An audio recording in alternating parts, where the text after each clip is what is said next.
Selamat datang siswa dan siswi di video pembelajaran daring SMP Wahidin Kota Cirebon. SMP Wahidin, sekolah berwawasan teknologi bernuansa religi. Anak sekalian yang Bapak banggakan, untuk mengawali pembelajaran kali ini, mari kita berdoa terlebih dahulu agar belajar kita bermanfaat dan ridha Allah Subhanahu wa taala. A'udzu billahi minasyaitonir rajim. Bismillahirrahmanirrahim.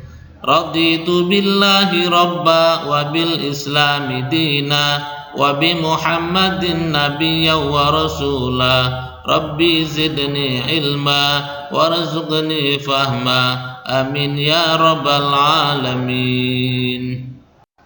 Anak sekalian yang Bapak banggakan, bahwa kita masih berada pada pandemi COVID-19, maka Bapak ingatkan untuk menjaga protokol kesehatan dengan mengkondisikan adaptasi kebiasaan baru kita, yaitu pertama mencuci tangan pakai sabun, yang kedua menjaga jarak, yang ketiga menjauhi kerumunan, yang keempat menjaga kesehatan dan rajin berolahraga, yang kelima makan makanan bergizi.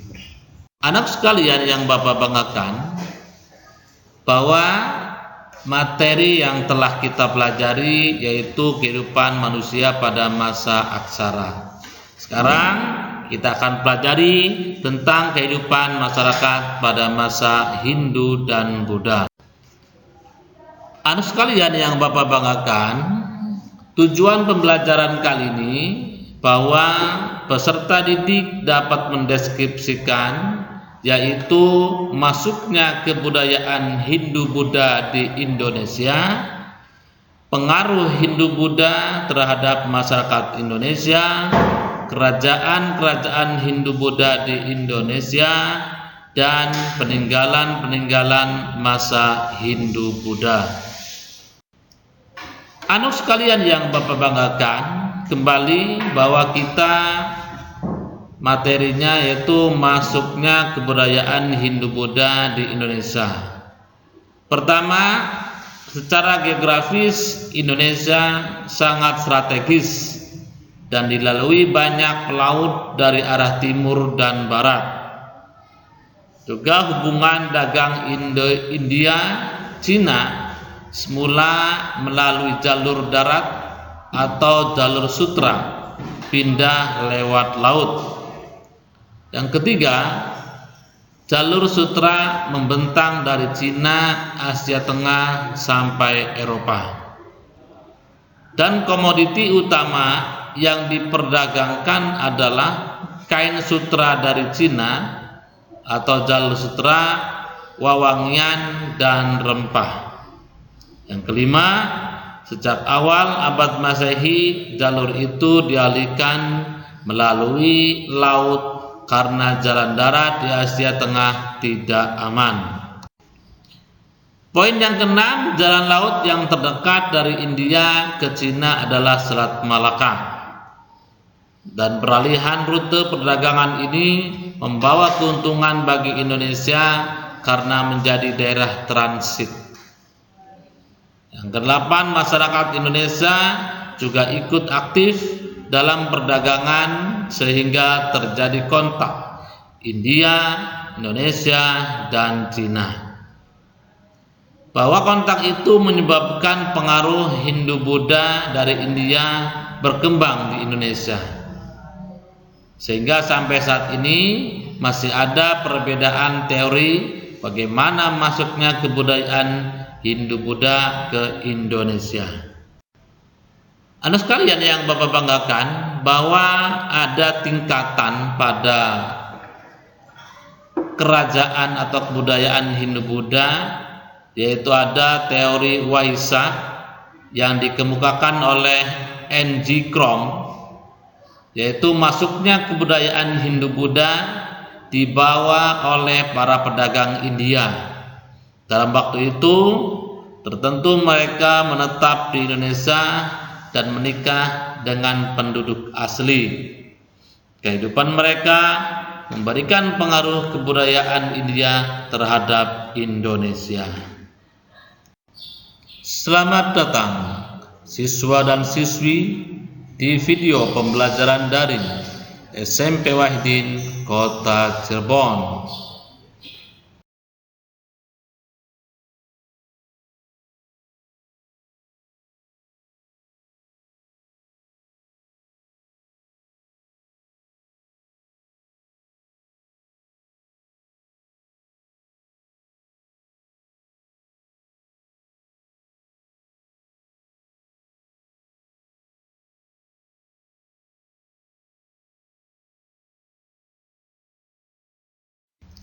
Untuk teori Brahmana yang dikemukakan oleh J.C. Vander, bahwa para Brahmana yang menguasai huruf Pallawa dan bahasa Sanskerta mengajarkan kebudayaan Hindu-Buddha ke Indonesia. Anak sekalian, selanjutnya teori arus balik yang dikemukakan oleh F.D.K. Bose, bahwa banyak pemuda Indonesia yang belajar agama Hindu-Buddha ke India. Setelah mereka kembali ke Indonesia, kemudian menyebarkannya. Ya, anak sekalian yang Bapak banggakan, kita kembali pada bagaimana pengaruh Hindu-Buddha terhadap masyarakat Indonesia. Ada beberapa poin. Yang pertama, di bidang pemerintahan. Semula, masyarakat Indonesia dipimpin kepala suku yang dipilih anggota masyarakat. Sejak kebudayaan Hindu-Buddha masuk, kepala suku diganti dengan raja.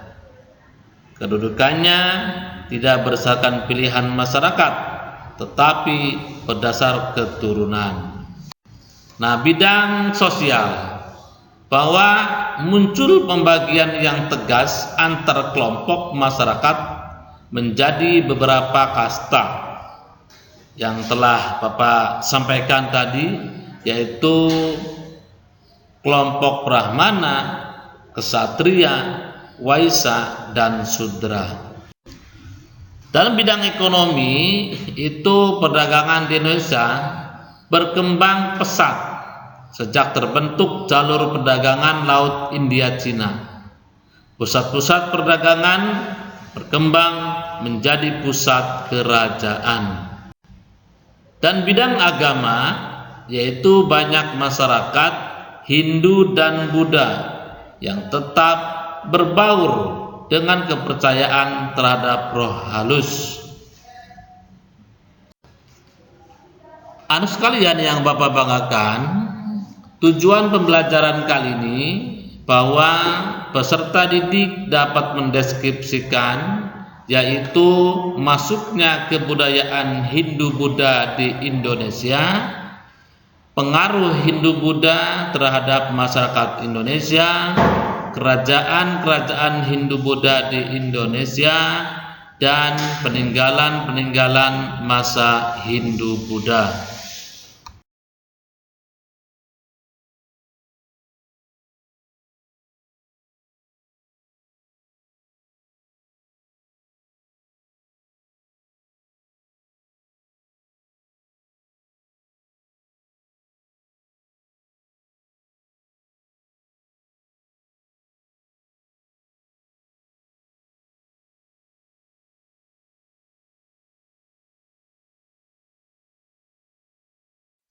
Anak sekalian yang Bapak banggakan, kali ini kita akan memahami kerajaan dari masa ke masa di masa Hindu-Buddha di Indonesia.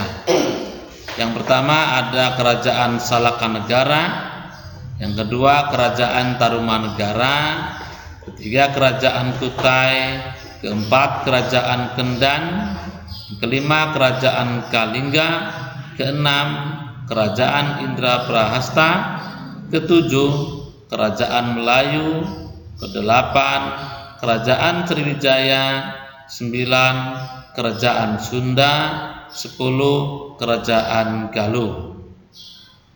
11 Kerajaan Sumedang Larang. 12 Kerajaan Medang. 13 Kerajaan Kanjuruhan. 14 Kerajaan Bali. 15 Kerajaan Kahuripan. 16 Kerajaan Pajajaran. 17 Kerajaan Janggala. 18 Kerajaan Kadiri. 19 Kerajaan Singasari. 20 Kerajaan Majapahit. Itulah nama-nama kerajaan di Indonesia pada masa Hindu-Buddha. Anak sekalian yang Bapak banggakan, ada beberapa peninggalan-peninggalan pada masa Hindu-Buddha, yaitu ada candi dan stupa, gapura, petirtaan, patung atau arca, relief, prasasti, dan kitab. Anak sekalian yang Bapak banggakan, berbagai materi kali ini yang telah Bapak sampaikan, karena kesempatan kali ini kita simpulkan saja bahwa sampai saat ini peninggalan Hindu-Buddha telah dijadikan wisata sejarah yang sebagai bukti kondisi masyarakat dari masa ke masa sangat beragam. Kondisi sekarang, sistem kerajaan diganti dengan sistem pemerintahan yang dipimpin oleh seorang presiden yang dipilih melalui pemilihan umum. Nah, anak sekalian, bahwa kita sudah memahami antara kerajaan dan pemerintahan. Kalau kerajaan dipimpin oleh seorang raja, kalau pemerintahan dipimpin oleh seorang presiden. Tentunya berbagai masa ke masa telah kita pahami, yang mana mudah-mudahan kalian dapat mengambil hikmah dari semua itu. Sebagai pelajar, manfaatkan sebaik-baiknya peninggalan-peninggalan di Indonesia sebagai bukti bahwa Indonesia punya sejarah yang luar biasa. Anak sekalian, demikian pembelajaran. Kita akhiri dengan membaca hamdalah. Alhamdulillahirabbil alamin. Sampai jumpa kembali di pembelajaran berikutnya. Wassalamualaikum warahmatullahi wabarakatuh.